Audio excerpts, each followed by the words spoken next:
Hello, and welcome back to Tech Support Monday, where we make technology simple. Now, when I say the word cookies, your brain probably goes straight towards chocolate chips and a glass of milk.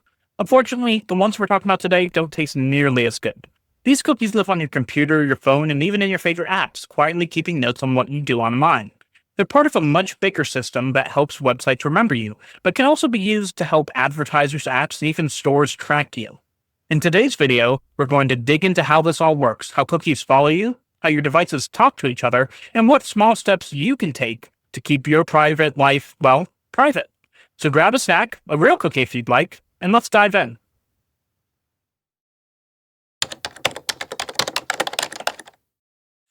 Let's start with the simple. What is a cookie?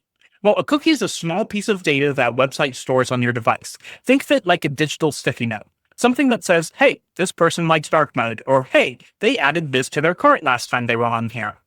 There are two main types of cookies. The first-party cookies, made by the website you're visiting. These are usually helpful. They keep you logged in, remember your preferences, and make sure the site runs smoother. Then there are also third-party cookies made by advertisers or other companies that don't actually run on the site you're on. These are the ones that follow you from one website to another, building a low profile of what you seem to like.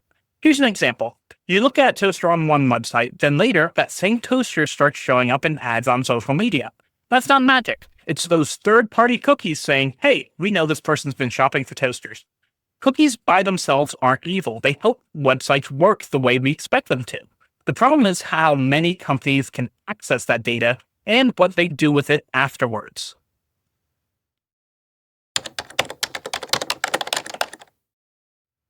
Here's something most people don't realize even if they've heard of cookies before. Cookies don't just stay on your computer. If you log into the same Google, Apple, or Facebook account on your phone, your tablet, and your laptop, all that activity can be linked together. That's called cross-device tracking.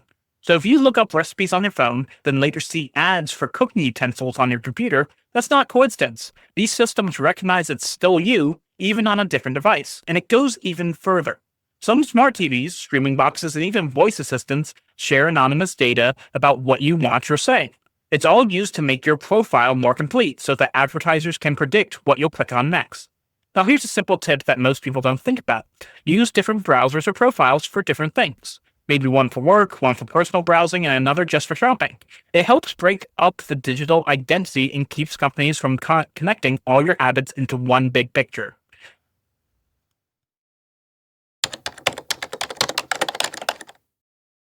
Now, even though things sound spooky, here's where things get even more. Tracking doesn't stop when you leave your computer. Every time you swipe a loyalty card, enter your phone number for a discount, or ask for a digital receipt, that information can connect back to your online data. Let's say you buy vitamins at a store using your loyalty card. Later that week, you notice ads for health supplements popping up on Facebook. That's not a coincidence. Data brokers buy and sell information to help companies connect your real-life purchases with your online habits. Even credit card companies sell anonymized purchase data to advertisers, but with enough pieces of the puzzle, it's easy to figure out who's who. So what can you do? You don't have to give up every discount, but you can be more selective. Skip loyalty programs you rarely use. Use a separate email for signups or receipts. And when possible, choose paper receipts instead of digital ones that tie directly to your email account. It's all about limiting how much of your personal data overlaps between the physical and digital worlds.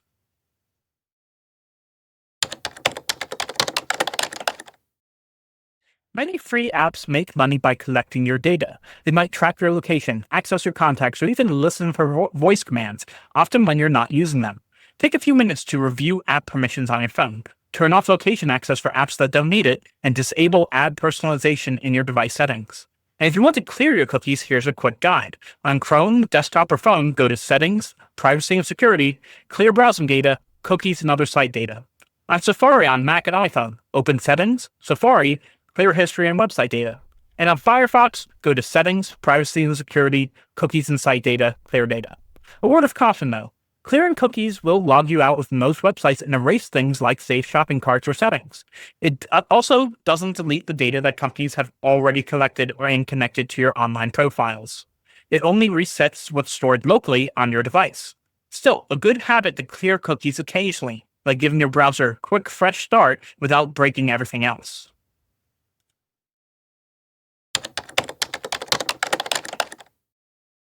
Now, what can you do? You don't need to be a tech expert to protect your privacy. Just a few small habits can make a big difference. Start with your browser.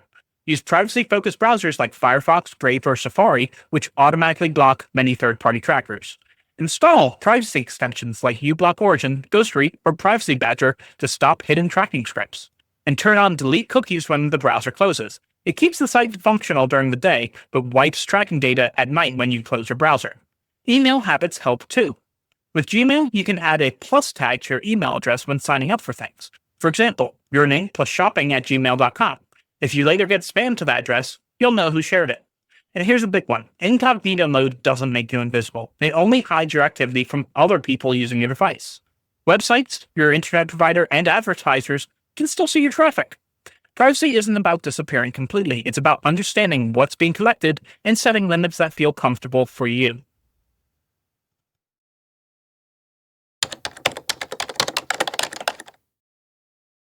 Now, before you start deleting every cookie in sight, let's pause for a moment. Not all tracking is bad. Cookies and stored data make the web work. They keep you logged in, remember your settings, and help websites load faster. Without them, every visit would feel like starting over. The key is finding balance. You can still enjoy the convenience while setting healthy boundaries. Think of it like this. You don't need to live in the woods without Wi-Fi. Just lock your front door and close the blinds when you want privacy. Start small. Clear your cookies once a month. Review which apps you actually use and delete the rest. And turn off unnecessary notifications. Many of them are subtle ways to pull you back into tracking loops. And the most importantly, stay curious. The more you understand how technology works behind the scenes, the easier it is to decide what you're comfortable sharing. Privacy isn't about hiding, it's about choosing when and how you share your digital self.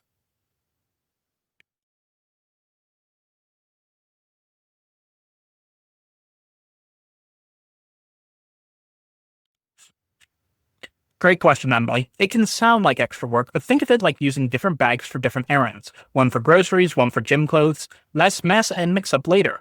Having separate browsers for work and shopping keeps trackers from connecting all your activities together. It's a small change that makes a big privacy difference.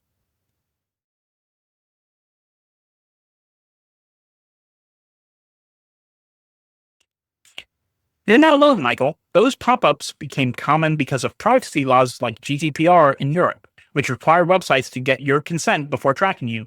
Whenever you see those options, don't feel pressured to accept all. Instead, click on Manage Options or reject all non essential cookies. That keeps the site working for you, but blocks most of the extra tracking tools you don't really need. It's an extra step that gives you more control over the data you share.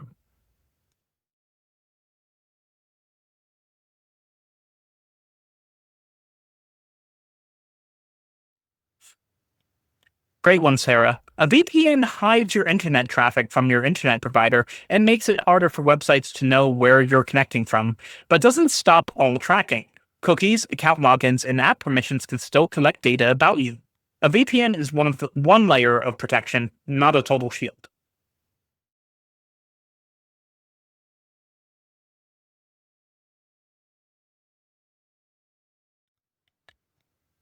Excellent question, Robert. Many smart devices do collect usage data, like what shows you watch, what commands you give.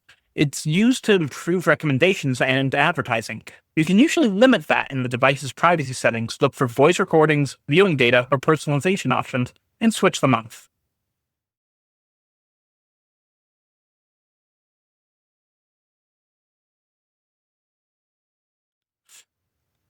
Nice one, Jasmine. And yes, sometimes it can. Clearing cookies removes saved logins and carts because those are stored in those same small files. A good compromise is using a browser's built-in password manager or, preferably, a secure app like Bitwarden or 1Password. That way, you can delete cookies regularly without using your saved info.